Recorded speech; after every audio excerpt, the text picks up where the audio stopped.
गुजरात में एक स्थिति बहुत खराब हुई।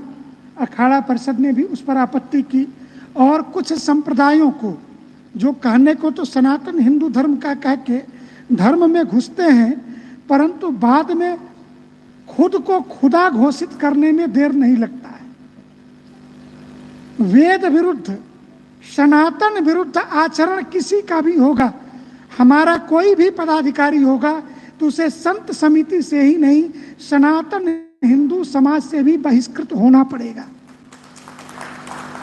अगर यह कठोरता हमने नहीं बरती, मैंने गुजरात के संतों से कहा है आप बैठक लीजिए, निर्णय लीजिए। हमने अपनी तरफ से नौतन स्वामी प्रदेश अध्यक्ष गुजरात को मुक्त कर दिया, लेकिन आप निर्णय लीजिए, आप प्रांत का अध्यक्ष बनाइए, मुख्य निदेशक जी को बताइए, आप केंद्र को भेजिए, हम उस पर मुहर लगा देंगे। लेकिन पूज्य वामदेव जी ने जिन सिद्धांतों की रक्षा के लिए, सनातन धर्म की रक्षा के लिए जिस अखिल भारतीय संत समिति की स्थापना की, धर्म सेना, धर्म समाज की स्थापना की, उस सिद्धांत के विपरीत आचरण करने वाला कितना भी बड़ा, व्यक्तिगत जीवन में कितना भी बड़ा क्यों न हो, वो हमारे लिए धूल के बराबर है। हम उसे कोई प्रतिष्ठा नहीं दे सकते हैं। अरे हम अपनी माँ बाप के नहीं हुए, संन्यास ले लिए घर द्वार छोड़ करके, तो किसी से व्यक्तिगत कौन सी दोस्ती बची है? हम तो धर्म के लिए जी रहे हैं। इसलिए एक सबक अखाड़ा परिषद ने भी कहा है, प्रवक्ता भी बैठे हैं निर्वाणी के, और अखाड़ा परिषद के महामंत्री राजेंद्र दास जी खुद ही गुजरात में मोर्चा संभाले हैं। पूज्य संतों से रात में चर्चा हो गई, इसलिए पूरे संतों के बीच में राष्ट्रीय अध्यक्ष जी ने यूएसए मुझे भी व्यक्तिगत फोन किया और कहा कि पूज्य अपने मुख्य निर्देशक जी को ये सारी बातें बता दी जाएं। तो हमने कहा कि सभी संतों को भी पता चल जाए, महाराज जी को भी, कि ऐसा गुजरात के संदर्भ में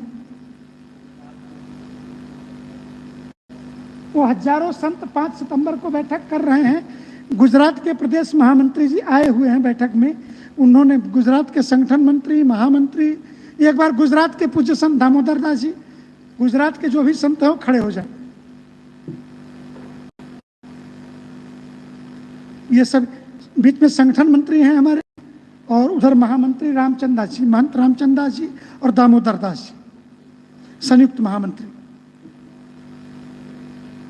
तो गुजरात 5 सितंबर को अपनी बैठक करके अपना निर्णय लेगा, लेकिन सनातन धर्म के मान्य परंपरा, वेद पुराण शास्त्र संहिता स्मृति, इसके विरुद्ध आचरण करने वाले किसी भी व्यक्ति को स्वीकार नहीं करेंगे और किसी को नया लिखने की इजाजत भी नहीं देंगे। इसलिए अखिल भारतीय संत समिति की राष्ट्रीय कार्यकारिणी में हमने ये पूरा विषय, आपका समय लिया कि ये सारा विषय स्पष्ट किया।